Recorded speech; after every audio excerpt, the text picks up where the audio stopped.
Okay. All right, welcome to another episode of Learning Stories with Mr. Shetty. In this show, we profile individuals that have very interesting stories about how they acquired a set of skills and how they're using those skills to create positive change in the world. In the process, we hope to uncover a new understanding of learning as conceptualized, narrated, and imagined by the people we profile in this show. Today's guest is a very dear friend, Vikramjeet Sinha. I've known him for many years and I've always been fascinated by her work, but he is an arts based therapist, a professional in all regards, and he's also an arts based educator and a dramatist. He has a Bachelor of Arts in English Literature, a Master of Arts in Social Anthropology, and he's also an ABT practitioner from the World Center for Creative Learning.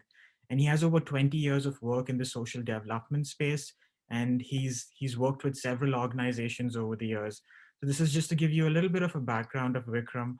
I mean, I've learned something new every time I've had a conversation with him, and in today's conversation, I just hope to understand a little bit about Vikram's perspective of the idea of learning. And I'm really excited for this.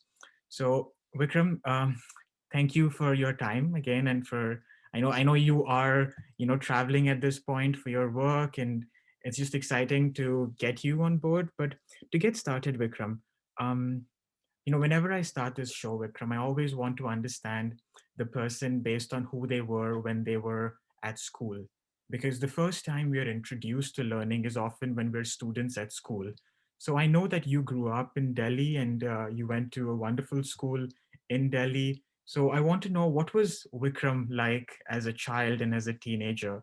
What were the books, the films, the experiences, and the people that had the most impact on you when you were in that phase in your life? Hmm. Right. Yeah. I didn't. Okay. Childhood is a very interesting topic for me, particularly because I work with children. And I think I borrow a lot from my experiences of what I have experienced as a child. So so basically there was I had a very profound influence by my mother till I was 12 years old. She was a teacher and I mean she was an educator, but she was really an educator and in the true sense, because of a passion for English literature and theater comes from her, and also her love for children and travels. So I got introduced to Shakespeare and to high classic literature very, very young.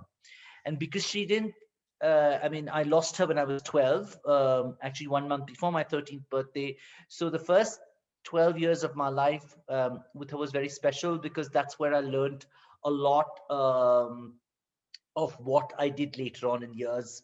So the first book she gave me was, Jane Eyre, which was like in class four, and Wuthering Heights, and which was also in class four, and Mhm. class four, class five to have a bridge classics, and even a bridge classic was quite something. And I think I was quite a precautious child, because I was just over ripe in terms of the influences she kept pumping in at very early age, and reading came very early, and she would sort of introduce characters um, through through dramatic ways. Like she would have a ball of dough and she would roll it up and she would say, "This is Shylock's pound of flesh," and I would Mhm. say, what's who's Shylock and what's Mhm. a pound of flesh? And then the story would begin, or then the lights would go off and she would have a candle and she would rub her hands and she would say, fire damn spot. And I would wonder what that is. And she would say, that's a character from she's Lady Macbeth. And Wow. and then, so Shakespeare at a very, very early age, she started sort of bringing and dramatizing them and started teaching them orally. And we used to watch Shakespeare, shows on telly in the afternoon, and BBC had these wonderful productions, which I understood none of it at that time, but she would sort of expose it. I remember watching Taming the Shrew, and and with her, so she would actually make me sit and watch these shows, and I would be covered with, I remember when we were shifting houses, there was a lot of luggage around me, and my face was peeping out. And she said, "You look like Bathsheba." And I was like, "Who's Bathsheba?" And she said, "It's this character from Far from the Madding Crowd, Thomas Hardy." And she introduced Thomas Hardy by Bathsheba character by relating these things to. So there was, I think my dramatic reality or introduction to drama therapy began with my mother, because there were these references constantly, you know, to various classics, and to what was happening in the daily, in the mundane, Mhm. so this idea of mundane to magic, of ordinary life, and then going to a play reality, started from my mother, I think, before years later, before it got articulated. And I used to play with a lot of objects and books and other things like that, and they were all historical characters. And so Wow. whatever I read, I would play it out. And over the years, I think when um, mm, uh, before I started taking this to, years later, when I started taking this to school and using classics, whether it's historical stories or whether it's literature, into plays or theatrical spaces or dramatizing them, I think they had influences from my mother, and for inspiring me to a very fertile landscape of imagination. So That's I think that is what I think my life with my mother was, yeah. the first Yeah. 12 years of my life. And then And after she died, Vikram, everything just changed. like just to I'm just thinking about some of the things you're saying. They're so important, especially because our listeners are students and teachers, and we often don't realize the unconscious influence that our loved ones have in our lives. And you so beautifully narrated how your mother was able to put that seed and that love for literature at such an early stage. And it's so interesting. Sometimes our parents follow certain professions and we see it on a daily basis, and this sort of becomes a fertile ground for you to develop a passion for that particular space or that particular field of thinking. So it's just interesting that you were able to bring that point through your story. But go ahead, Vikram. I'm curious about how, what was Vikram like as you progressed through those nervous teenage years.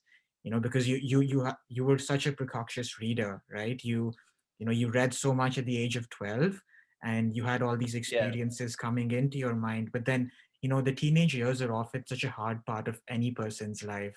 And and I know, I'm so sorry about that loss. It must have been so hard for you going through all of this Hmm. as a young Hmm. boy, right? So Hmm. what was Hmm. that like, and was the school a supportive environment, to feed your fertile mind with more exposure in that sense?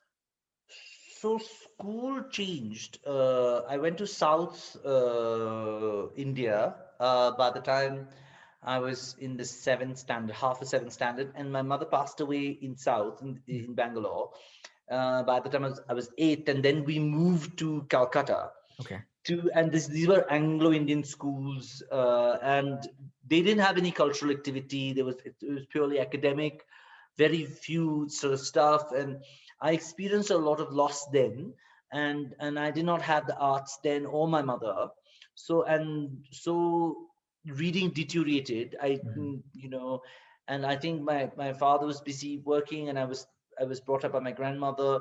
So those were very very difficult years, but I did take part in local theater or something like that. But it was always very. I think that's why I think the thing about returning to school and working with school children became important, because when I was in Delhi in that particular school, I was nourished by the arts, and then after that there was no nourishment for 4 or 5 years. And it was quite hard. By the time I returned back to 11th standard, back to the same school in Delhi, Mhm. I had changed quite a bit, Okay. and I lost a lot of things, and I met a person who significantly brought change in my life.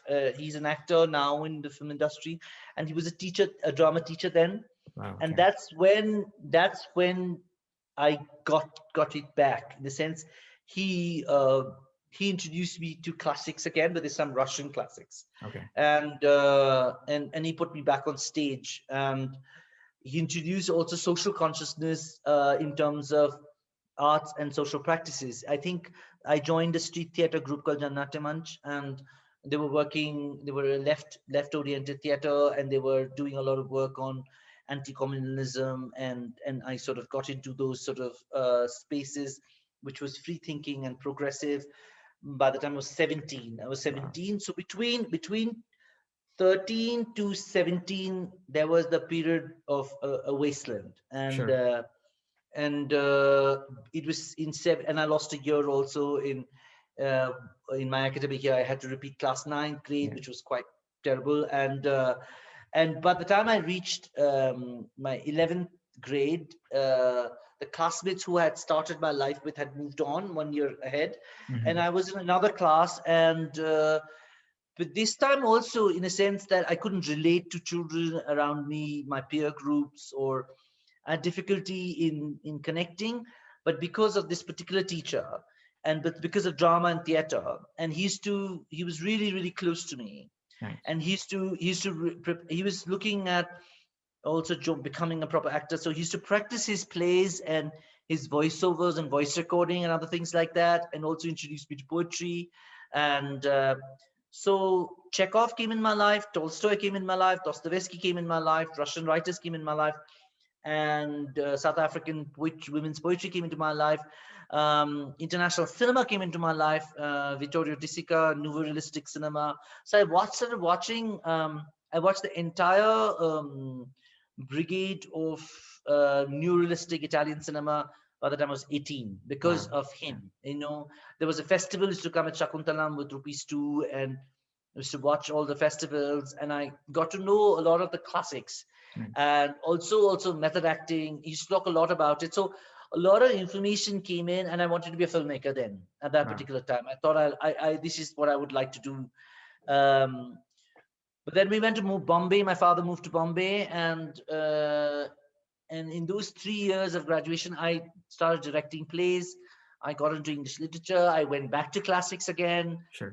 Victorian classics and poetry, and I had wonderful professors. And I started getting into puppetry and television, also something called Jangli Tufan Taya Pancha, and also started hobnobbing around the Pritsit stage, Pritsit theater sort of thing, So Wait, a lot of Vikram, I just want to, pause because I feel like that is such an interesting transition point in your life in terms of how you moved from, having that all that exposure from your mother at a very young age, and also this mentor, late in high school.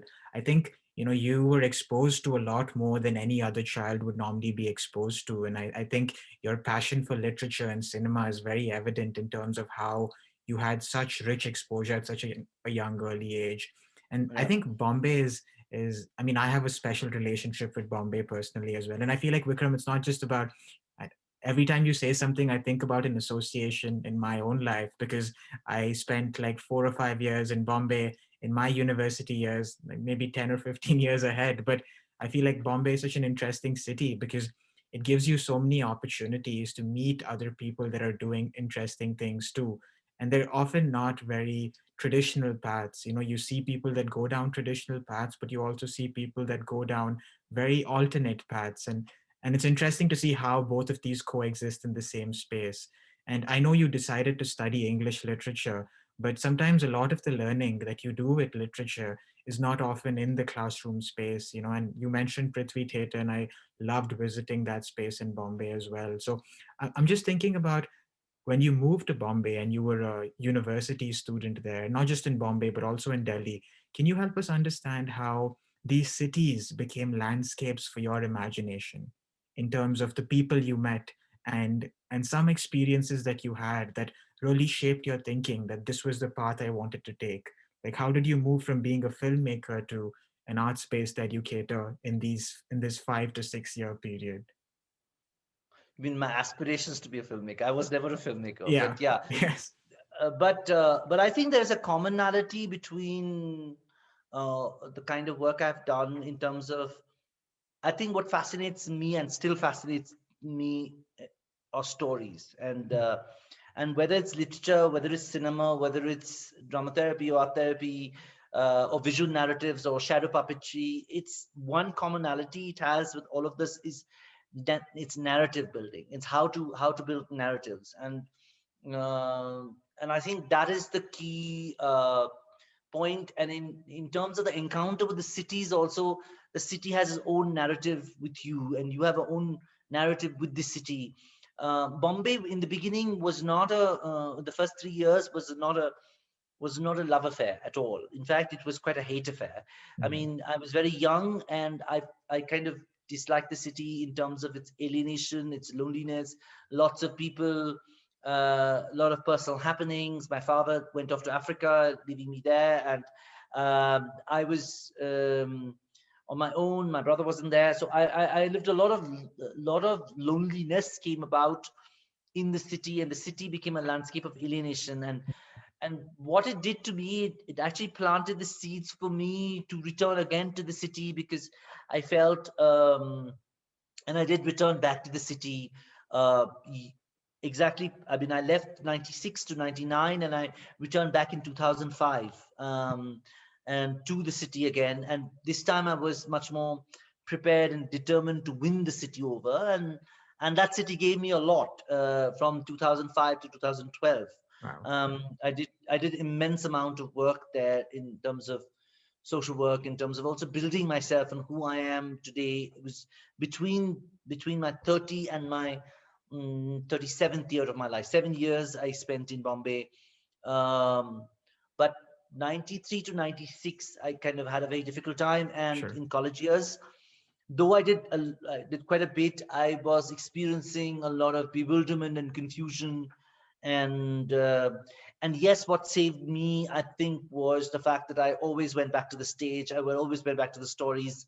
So see, I feel that now when I look it back, my God, I actually look back at these years, I feel that the idea that the arts are healing in its nature, that whatever chaos comes your way, you go back to the stage and you make sense of the chaos. So the arts help you and give you perspective to make sense of the chaos. Sure. And I think that's the gift. I work with children today, when I work in schools or work in any place else, because many children are experiencing alienation, loneliness, boredom, dullness, the problem of the plenty, or in difficult spaces like Kashmir, where they experience far more traumatic spaces in at a daily level. The Sure. arts give you sense. They make That's you understand why, what, how, where.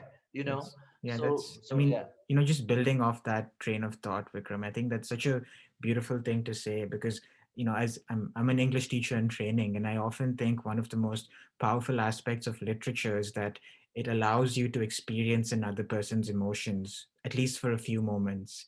And I think what's really different about your approach to the arts, Vikram, is it's not just the text, but it's how you let the individual take control of the text or completely get encapsulated by the idea of the text, and you don't just work with um, like a written text, but I know you're really passionate about the performing arts, about using material to get students or teachers to think about the arts. And I think that's what's really different about your approach, and I don't think that this sort of style is developed just off very easily. And I think a lot of your work as a child and a teenager and through your university years, I think it's a good 2 decade long effort to develop this philosophy of what arts based learning can actually be. And I know that early in the early 2000s, and even in the late 1990s, you started working with students or with homeless students, or sorry, homeless children and students that went through a lot of trauma. And I wanted to just hear about your experience there, and if you could share some anecdotes about why you thought working with children was the most impactful path for you as an individual. Mm. Well, I think once I finished my master's in sociology and social anthropology, I shifted stream from literature. I had a gap year, and I worked in the gap year in the villages of Rajasthan, Mhm. and I directed musicals also.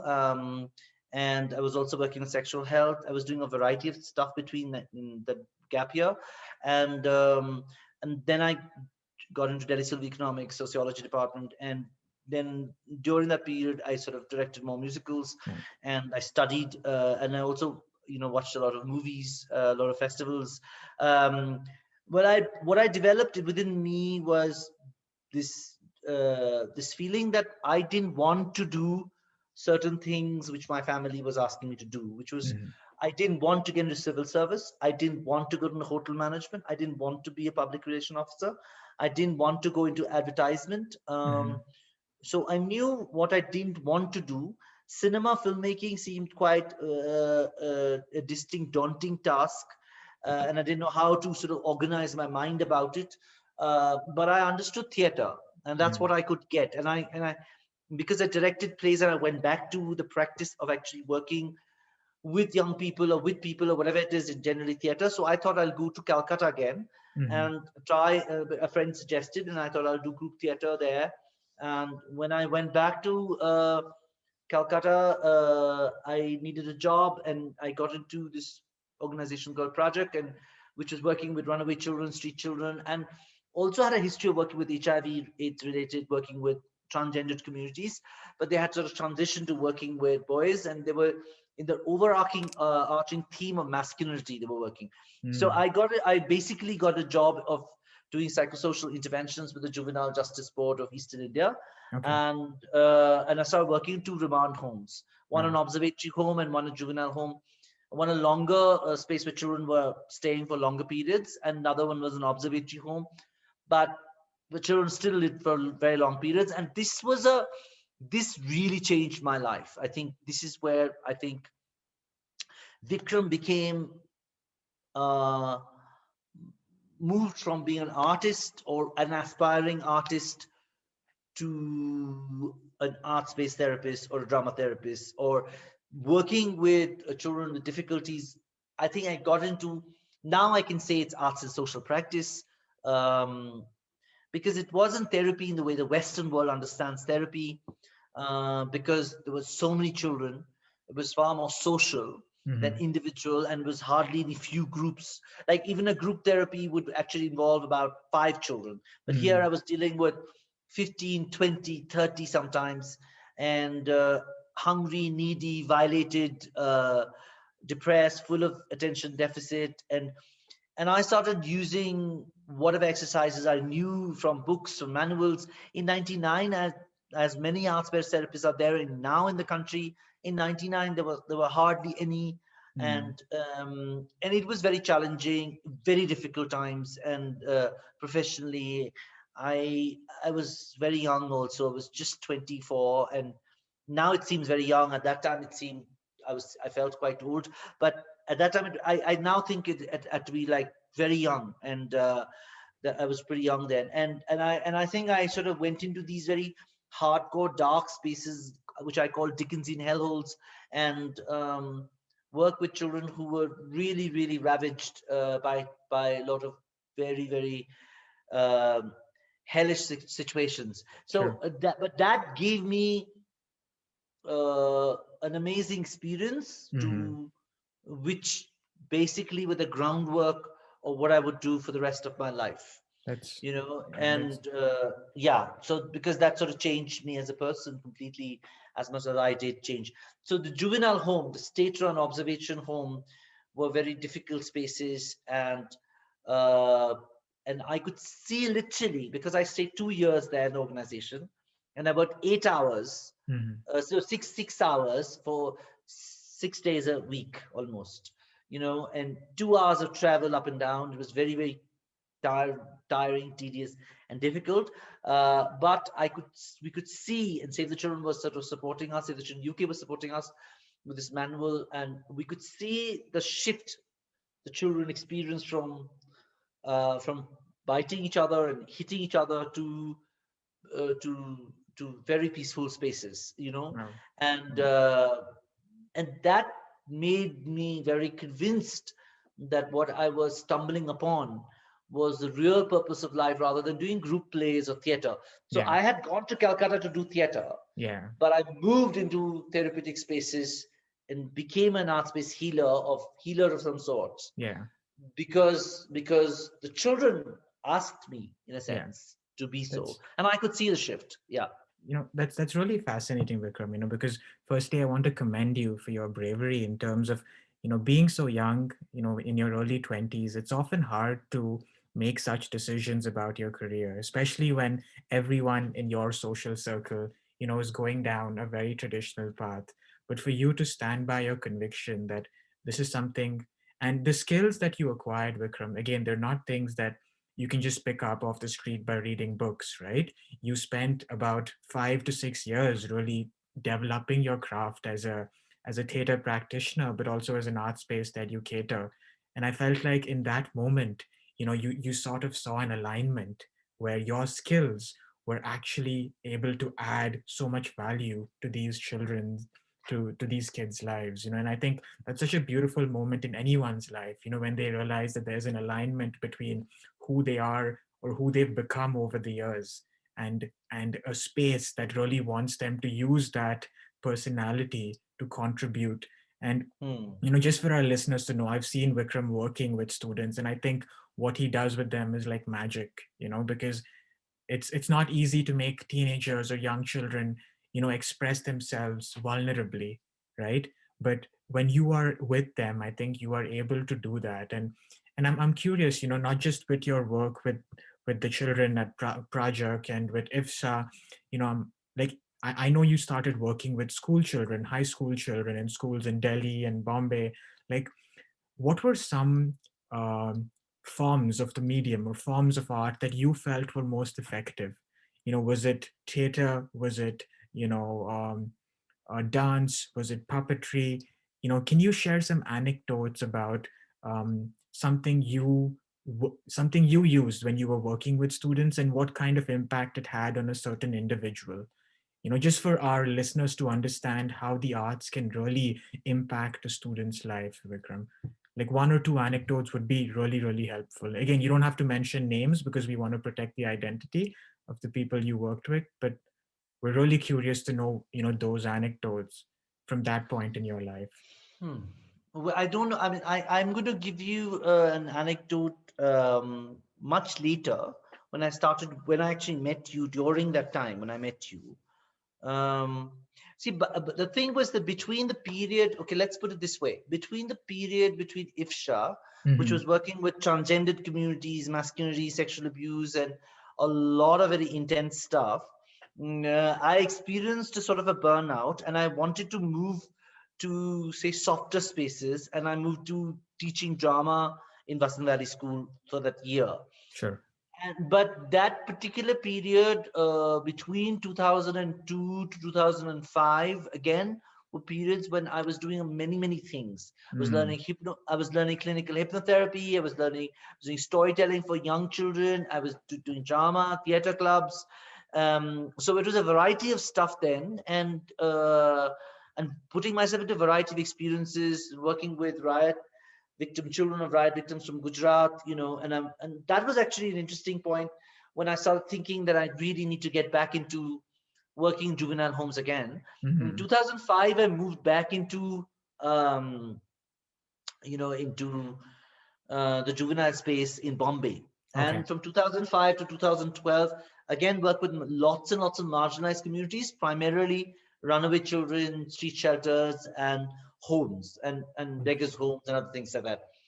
2012 is a very distinctive period because I lost my father, and I thought to myself, and I went to Sri Lanka Mm. to work with the reconciliation program between Tamils and Sri Lankans, using and with a puppeteer friend of mine, Anrupa Roy, who's my partner in crime, and we are still running projects together. So we went there together, and she was also interestingly 96. 97, I joined a puppet theater group.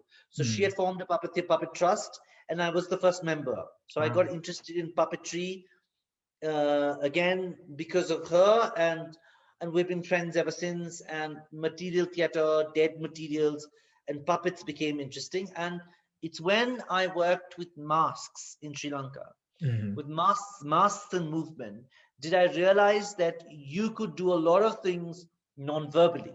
Mm. And the every person has a lost language, a language which they don't know within the arts. Mm-hmm. Like, they have a lost language, and when you create a situation, a very fat girl who's terribly self-conscious and introverted is given a mask and says, okay, now you can move, and a simulation exercise is done. Say, okay, you can move with on move your body to sorrow, and she moves the body in such a way, in such a vigorous way, which you can't even imagine her being doing that without the mask. Mm. And then when the masks are given by people, it's wet, full of tears, because they've cried just with drumming and just with moving. They Wow. have got a safe space to express. It's Wow. neutral mask and neutral puppets, and everything which we did. And mind you, we worked with warring communities who've been in loggerheads for 30 years. Yeah. They were working together in such a beautiful way using the material. Wow. The material became a medium of interaction, and that's when I thought I looked up from Kandy, from the Buddha's Truth Temple, and I looked up, and I thought to myself, I must go to Kashmir. And which had been a lingering thought for many, many years that I wanted to go there. And so in 2012, actually 2013, I moved to Kashmir, post my Sri Lanka visit, and Manipur, and Cambodia, and Punjab, and everything which is conflicted, and whatever I heard post conflict or conflicted. And I started working in schools there. Wow. So because That's that's the institution which I could sort of go to. got it. And Yeah. Yeah. and through various places, yeah, I started working. And my method and my working was body Okay. as a material, paper, paints, and basically non-verbal communication. Got it. That without speaking, can you communicate your stories? And I think that has been a very powerful experience uh, within the arts, to use material. Mm. And uh, and and then I discovered over the years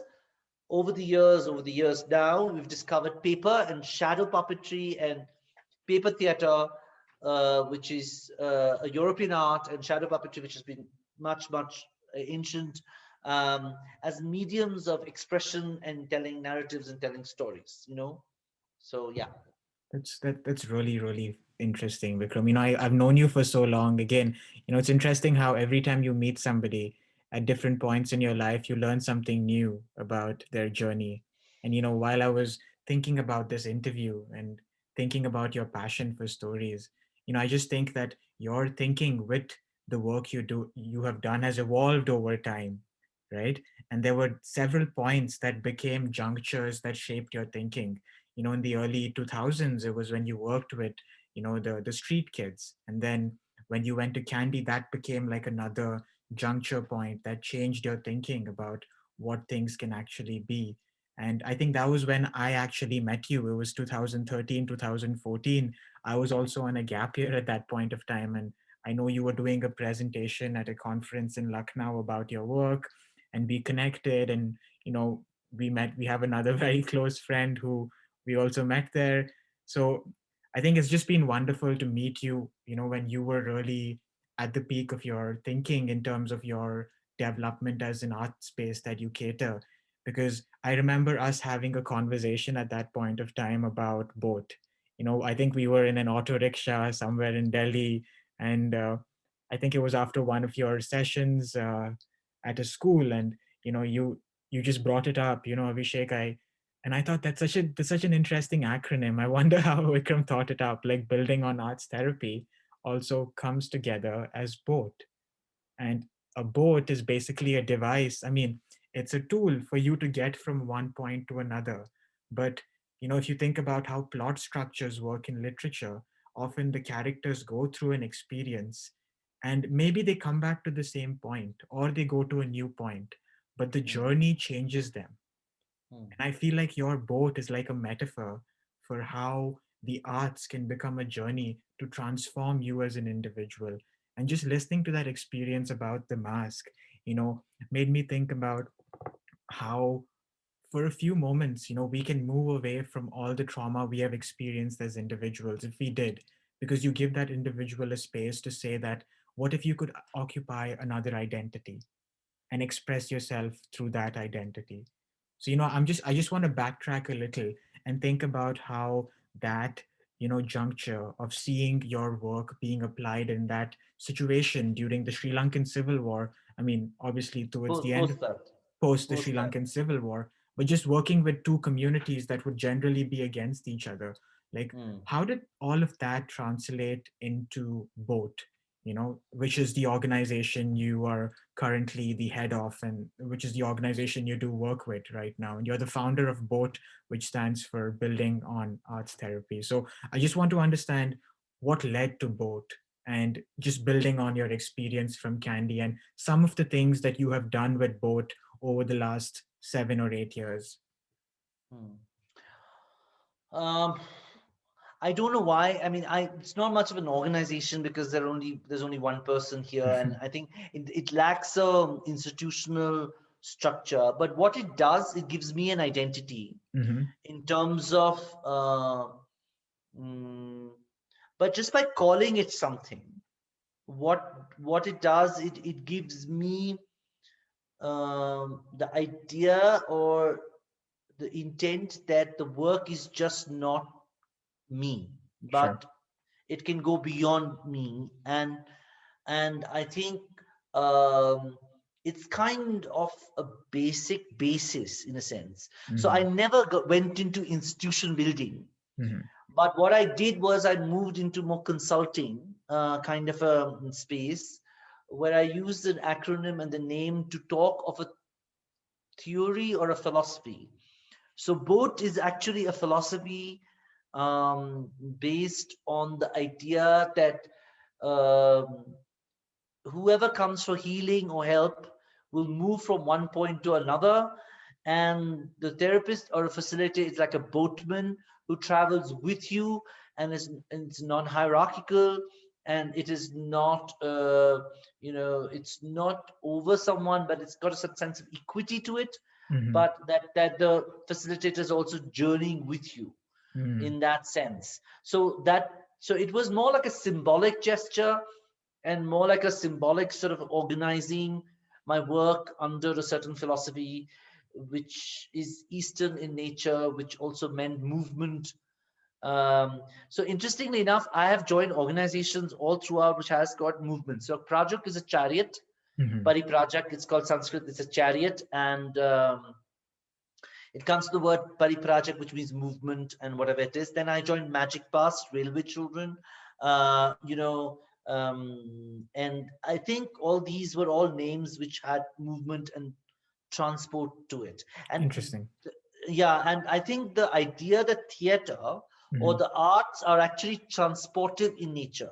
Mm-hmm. They transport you to some point, and the number, and this is a Richard Schechner's idea from Ramlila, Avogadro to Ramlila, where he says that the more transportation which takes place, with each transportation, there is a transformation, Mm-hmm. and every time you transport yourself to, say, a Shylock or to, a Puck or whatever it is, you go deeper into the idea of the character, and the transportation leads to your persona and personality also changing, and you transform the stage, you transform the audience, or the audience and you both transform something together, and the transportation, actually there is a transportation which happens between the actor and the audience. They both transport, and they Mm-hmm. both meet at a certain point, and this meeting creates a transformation. And that is why the children, when they go through a very deep primordial imaginative exercise in the school years they did, they never forgot it. And they Mm-hmm. said, even after many years, I've met them, and they said, we were fooling around, and you just said this will be added onto the scene. And how they never forgot that image, because they're just fooling around and playing with each other, I would sort of incorporate that into a dramatic scene. Mhm. And because I think playfulness leads to a very easy way of transporting yourself, but because the images become very strong, the children sort of go back to these images because it becomes part of their inner life, Sure. and they start looking at the world through those images too, because they're like, so why did you make me do what you did? So okay, Mhm. there's one incident I want to tell you, which is a very profound effect on the boy or whatever it is. So there was one boy in the classroom who was quite feminine and was used to ask, was in seventh standard, and was interested in his classmates who were also girls, in their what bra she was wearing. And Mhm. this was considered very lewd and rude, and he was almost going to get thrown off. And so I intervened in the staff room and brought the teacher aside, and I said what he's experiencing, because I'd worked with transgendered communities and in realms of sexuality I had some experience and training. I said what he's experiencing is he's identifying himself with the girls, not Mhm. he's not trying to be sexual with it, he wants to wear them himself. And so I don't think he should be thrown out because he's being, and he doesn't understand this energy which is in him. Mhm. So can I work with him in theater and bring that out at some level?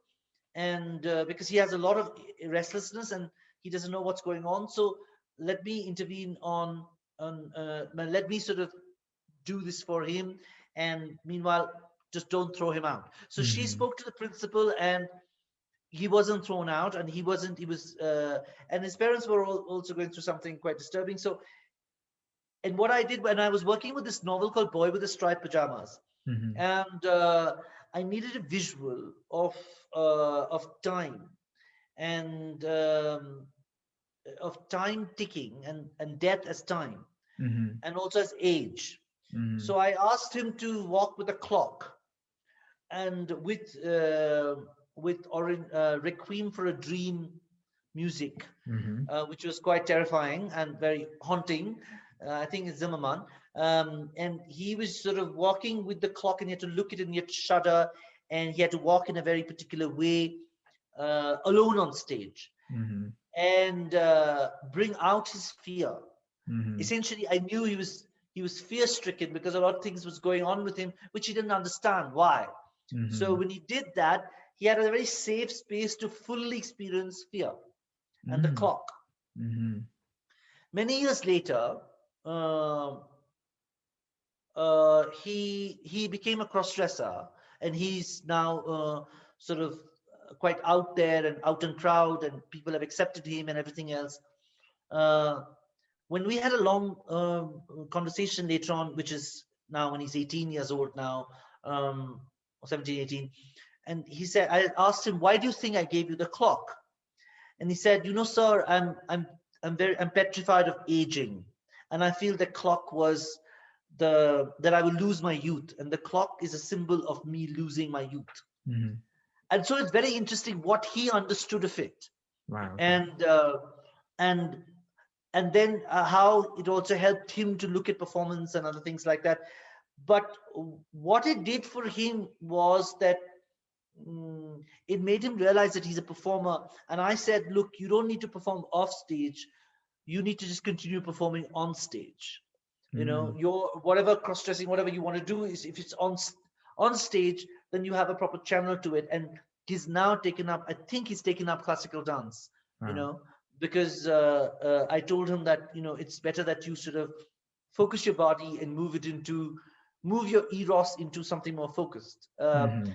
Anyways, he has we have an ongoing dialogue, and many of these students who were touched by the theater images or whatever, I have an ongoing dialogue with them. And I think what's more important, Abhishek, is the plays and theater created channels for dialogues with something which they wouldn't do otherwise with other teachers. So I became more than just a teacher. I became an elder. Wow. Okay. You know, in a Yeah. tribe, in a community, became an elder who would accept them as they are and would sort of usher them towards their own potential. Wow. You know, and the arts then become a vehicle or becomes a boat. The arts becomes the boat in which you travel Wow. with. You That's know, Yeah, that's a beautiful story, Vikram. I could just, I wish more teachers, listen to that, and it, as you were narrating that story, I thought about the idea of identity, right? Each one of us has several layers of identity, whether it's our gender orientation, our sexual orientation, and these are often not the same. And this is not very easy for all of us to understand. But then it's also our, socioeconomic status in life, our um, there are so many layers to an individual's identity, your nationality, your educational, professional um, associations. But often we don't realize how all these layers of identity intersect with each other to create our personality.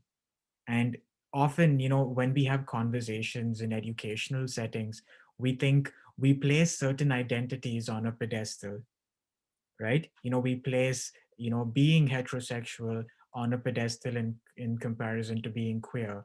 And for students that are queer, they start thinking, does that mean I am inferior to someone that has that identity? Again, and these are conversations we constantly, need to have in our classroom. I mean, it's unfortunate that the student wasn't able to get a safe space in the school to express themselves in a safe way, right? And the student was very lucky, that you were available to allow them to express themselves. he didn't know that I did that only much later. Now, perhaps in during the lockdown, we had a conversation, and then that's when I told him that this was going to happen to you, and this is when I made the intervention. But I never told him, and he wasn't told either. But the teacher always remembered it, and so Yeah, whenever the teacher had a problem with any child, yeah. the teacher would cite this guy as example. So there's another story I'll tell you Sure, go ahead, of, Vikram. one more story. So there was a class which I was given, which had about 5 or 6 children from broken families, and Mm-hmm. there was one particular child who was, and I gave all the 5 of them or 6 of them, and we were doing Huckleberry Finn Okay, as a play. okay. No, yeah, Huckleberry Finn, I think, yes. And I gave all 5 of them main leads, and then there was one particular one I gave a main lead who had a history of fainting, Mm-hmm. and who's also from a broken family, a single family. And I actually asked who all are, from broken families, and the teacher told me, and I said, let me work with this, and I'll give them all of the main lead. And this particular guy got the main lead of the author, Mm-hmm. Mark Twain, and we were doing in the author's mind, and we were going into the author's mind, and all the children came up to the teacher and said, "He's got the main lead. He's going to faint on stage, ma'am." And the teacher came up to me and told me that that's what the kids are saying. And I knew, of course, what the kids wanted. Mm-hmm. Many of them would want his role, because he's getting the main spotlight. It's theater at the end of the day. You get space to be noticed. So Mm-hmm. I told the teacher very confidently, he's not going to faint. Mm-hmm. And uh, and in my mind, I almost knew he's never going to faint Mm-hmm. because he just needs that space to. And he had a habit of slouching, Mm-hmm. so I told him, "You're an author. You can't slouch. You're Mm. a very world famous author. You have to sit straight." So he sat straight. And his mother later on told me that he never slouched again, Wow. you know, uh, and uh, and he, of course, never fainted. Wow. And, uh, and he stopped fainting after that. Mm-hmm. So again, that teacher had that success story to always talk about how I worked. And many of the other kids also uh, did a great job. But Mm-hmm. this particular boy returned back later on when he grew to be a very handsome young fellow and smart and everything. He came back to theater. He again got the main lead and did a great job again, Wow. for Oedipus Rex. He came back again, and we have a connect again, which is far deeper than words can be. Wow. Okay. And it's not because they all have to be actors, but what Yeah. it does to them, it it sort of realigns them to an inner world within them more than what has been given to them. That you are in what unconsciously they process. It sort of gives them a safe space to release that, but also find self-worth, Sure. and dignity. and Sure. s- and standing straight means, or sitting straight means, dignity, giving dignity to the body, giving True. dignity to the face. And in a way, this boy completely changed and transformed, at least in those years, and became a quite a popular kid later on. Everybody really liked him, and he just completely changed from the shy. I mean, he's still shy in that sense, but he's not really shy. He's actually out there. So stage gave him the sense of confidence, Wow. and That's uh, and memory creates desire. So you return back to what give you confidence. Now, if I go back to my life at school, in those years when I was lost, um, I think I drew from that space because I instinctively understood that where a child was suffering, wow. because I could relate from my own experience, and what my mentor gave me. I sort of took that and increased on it, and this is, in a way, this is like a silsila. It's like a movement. That's And uh, and maybe one of these kids who will one day become teachers themselves. yeah. I already know a couple of them who are joining theater, are going abroad and doing theater and get into filmmaking. Wow. At least I know five or six of them, actually more, who've got into the arts because of this experience they've had. So yeah, it may not be much, but I think for me, if five or six of them get really transformed, they will be able to transmit that to next six, seven of them, Yeah. and so on and so forth, and maybe 10, and maybe more. Yeah. And Yeah. so Yeah. idea of that the arts can be such a powerful reorganizing force, Mm-hmm. of giving dignity and giving self-worth, skill, will, um, intellect, and view and perspective, Mm-hmm. and make sense of your own chaos Yeah. or your chaotic emotions, which uh, I think which is often not really looked at. Yeah. But I think the arts essentially are a very powerful tool for social emotional learning, Sure. and now schools are really waking up to it. Mm-hmm. Teachers are waking up to it. The social emotional learning, post COVID reality, mental health has become such an important thing. Sure. And so, social emotional learning, the arts are a vehicle. They're again a boat to carry social emotional learning forward. Sure. So I Yeah. think this is an interesting space to be in now, and many of them are now reaching out. Schools are reaching out. Uh, to look at how the arts can be continued in some ways or other. And that's, I feel that's like a good point to move on to, maybe, the question that I had for you about your work with teachers, Vikram. Like, I know you've been doing a lot of work with teachers, and I'm curious why you decided to take that path, because you've for a long time you were working with students. And I'm and one thing I got from what you just shared with me, Vikram, was how you can leave behind a legacy, and teachers always do that, right?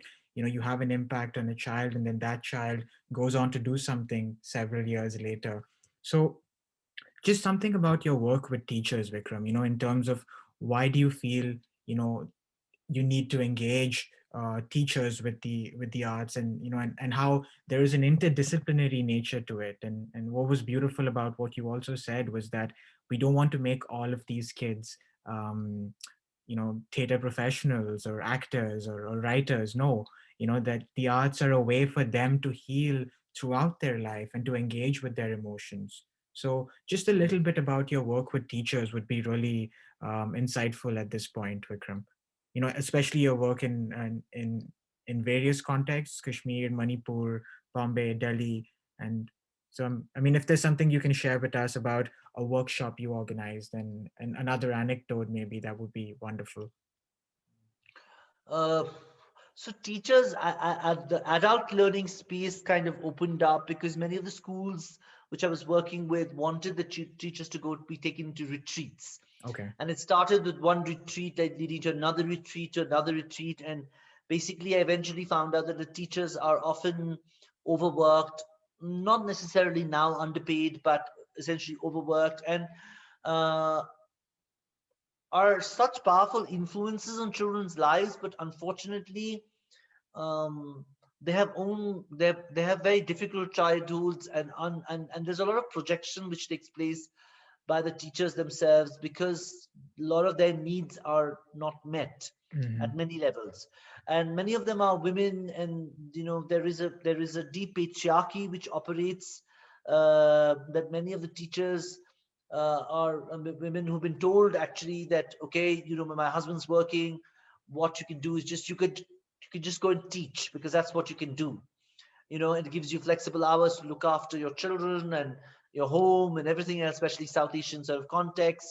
uh, so many of them become teachers without really wanting to be teachers, and they don't know what teaching really is, in that sense that it is like, it's not being like parents, but it is also another profession, another space, another role, which is highly misunderstood, Mm-hmm. because of the kind of responsibility a teacher can have, and often doesn't know the extent a teacher's word can influence or disconnect a student forever. Mm-hmm. So I'm not saying that all the students who I worked with all were interested in the arts eventually.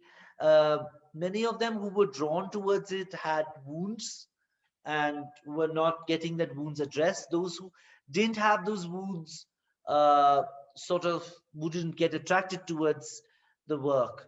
But and similarly with the teachers who were really interested in transforming themselves were the ones who had wounds themselves. And this this particular kind of system of caring allowed the teachers to look at their own selves. And I feel that the self work, essentially, which I started with the teachers to look at the self, was very much part of the school. I was the school's culture, so which at that and at this particular time still is, and therefore sort of encouraged my kind of methods, and I Wonderful. got a full freedom to do that. And wherever I went, in that sense, mm, when the institution has been culturally supportive, Mm-hmm. the institutional culture is supportive of self work, the work has flourished with the teachers. Sure. But when it is half-hearted, or when the teachers don't want to work on themselves, or when they feel like it's another extra thing, then it doesn't work out. But I feel now, again, post-COVID reality has brought this idea that who is this self, and what is this self about, Mm-hmm. and and how can one, and how is it connected to my work. So I was working a while back in 2008 with someone called Raghu Anantanarayan, and I did some work on processes and using theater as a process mechanism called learning theater. And so there was something which he brought about called pure personal unfolding role effectiveness. Mm-hmm. So how personal unfolding can align to can get into role alignment, and role alignment can move into role effectiveness, and role Mm-hmm. effectiveness itself can move into organizational alignment, and organizational alignment can move into business alignment. Mm-hmm. And so this sort of an HR sort of a thingy, or not HR really, OD, organizational developmental method, and you should use a lot of theater for it, which I learned, he was my mentor between 2008 to 2010, and I picked a lot from him, Wow. and use many of those kind of, and I still use it with my work, and I called it pure, quoting him. And many of the process work which I do are hugely influenced by his mentorship, and that sort of really works very well with the teachers and staff of also of organizations. Sure. And actually, that is essentially both's work. Mm-hmm. Both's work essentially is to bring about a personal unfolding. That's So, beautiful, Vikram. And I feel like it's so interesting that you say that institutional support is so important for such initiatives. And this is something I want to put out there, is that if there are any schools or organizations, I know you don't just primarily work with schools, you even work with corporate bodies. So if you are interested in Vikram's work, I will be putting a link to his to both's website in the show notes. So I highly encourage you to reach out to him. I know Vikram is willing to travel to work, and he's also willing to, work over digital technology with any sort of medium that you prefer. So this is something I highly encourage, and this can be part of the school's in-service professional development program, or a corporate organization's HR initiative. But it's not just students, but also teachers and uh, professional organizations that Vikram can work with. And I just want to, you know, just include that here. And a lot of the things that Vikram discussed will be included in the show notes, but his organization's website is something I really want you to check out, because it's obviously not easy to capture his highly interesting life, in like a 1 hour or 1 hour conversation, Vikram. I think I can talk to you for several days and still get something new every time, Vikram. And just on a candid note, Vikram, to end this, and I want to be respectful of your time. I know we're speaking from two different continents now. Vikram's in India, I'm in Canada. But what I want to know, Vikram, on a candid note, just to have the viewers know you as a person, because every time we talk, Vikram, I get like 5 or 6 recommendations of books and movies that I need to read, and so I was just wondering, is there like a book that you feel had a very, significant impact on your life, and maybe a film that had a very significant impact on your life that you would want us to maybe explore? And this is just on a more candid note, Vikram. so there's a film called The Peaceful Warrior. I Okay, think, I think, I mean, I really highly recommend people to look at it because of it's a relationship uh, between it's about teaching life sure. skills. And another one which I recently seen, it's a wonderful film again on teaching and student. It's called The Bad Seed. Hmm. Bad Seed is available on Netflix, Okay, and you can download Peaceful Warrior. It's quite an old film, but sure. it's also based on a true story. So these two are very powerful films on teaching and learning, and also a film called Zen. Okay, It's on the biography of Dogen, who's a okay, Zen master, also about spiritual teaching essentially, and how he moved from China to Japan, and how he established Zen teaching, Zen practice in a very violent time, you interesting. know, Okay, and just about sitting. And sure. so these three films I highly recommend. Perfect. And As any for books, books, Vikram, that yeah. come off the top of your So head? on I think there are many books in the sense one can look at, but um, And these could be plays or short story collections or a poetry yeah, collection. but I think there's what influenced me a lot has been Joseph Campbell's The Power of Myth, which is an interview between Bill Moyers and Joseph Campbell. That has been a book which I often go back to a lot of times. Um, I also look at Sue Jennings' Introduction to Drama Therapy is a very beautiful book on looking at dramatic role plays and how one's own life is dramatic and how we draw that and what is drama therapy essentially. I think that's a very interesting book which has influenced me a lot. Sure. Um, of course, there is Augusto Boal's The Rainbow of Desire, which is a wonderful book to read, which is also where theater has become therapeutic and healing. Hmm. Um, and I think any of Augusto Boal's work is very, very powerful. Theatre of the Oppressed is very powerful because it really influenced me in my years of working. Sure. I feel these are the kind of resources one can sort of look at, and yeah, and I feel that if you are interested in the arts as a tool for healing or any of those things, then it will be great to also look at, um, just I mean, there is visual arts, there is also performance art, and there is also musical arts and other things like that. But I also feel that if you're looking at visual arts, then Goethe's Theory of Colors is also a wonderful book to read in terms of just what he understood, the philosophy of colors, at Mhm. least, and yeah, and I think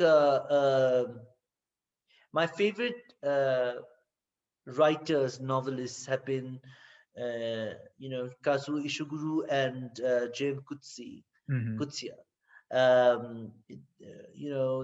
These are very powerful novelists and Correct.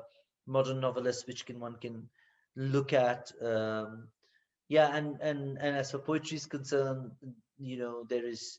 Um, I feel there is such a vast space of poetry, but when I have often done T.S. Eliot, The Wastelands and Love Song to J. After Prufrock.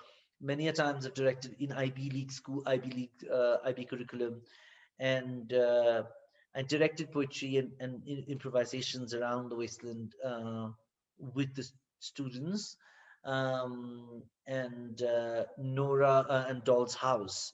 These are the two I've repeatedly done over 3 years, different classes.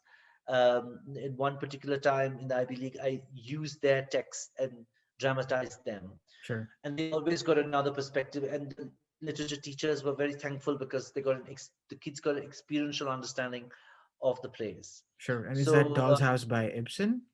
yeah, Epson. Yes, Ibsen. yes. Okay. That's part of the IB Correct. curriculum, and as well as the way Love Song to Joy After Proof Rock, which is T.S. Eliot. Sure. So I think these are the two also writer, playwright, and poet who I am very influenced by, and I sort of, at least T.S. Eliot influences a lot of the modern landscape, particularly, and how does can one symbolically use poetry and also use improvisation, real stories, and connect it to poetry. So Sure. yeah. Thanks. Thanks, Vikram. I mean, that's such an extensive list. And I think teachers, that's a good starting point for teachers that, want to bring some of these ideas into their classroom. I think I will include all these recommendations by Vikram in the show notes. And I wanted to, again, thank Vikram for his time for this interview. Again, I can talk to Vikram for hours and hours, and I hope I get another chance to do that. But there's a quote on your wonderful website that I thought I'd end the show with, and it really encapsulates a lot of Vikram's thinking, and so when we think we are lost, we're actually on the way to finding. So on that note, Vikram, thank you so much for your time, and thank you so much for all the work. You're most welcome. I really enjoyed talking about all of this. It just made me very nostalgic, and it always gives me, whenever I talk about my work, it always gives you a reassessment of memory, and to also know it's been such a long journey and probably more journey to be made. But yeah, for now, it's a good pause to suddenly assess. Sure. So thank you, Abhishek, for Thanks, this Vikram. opportunity. Yeah.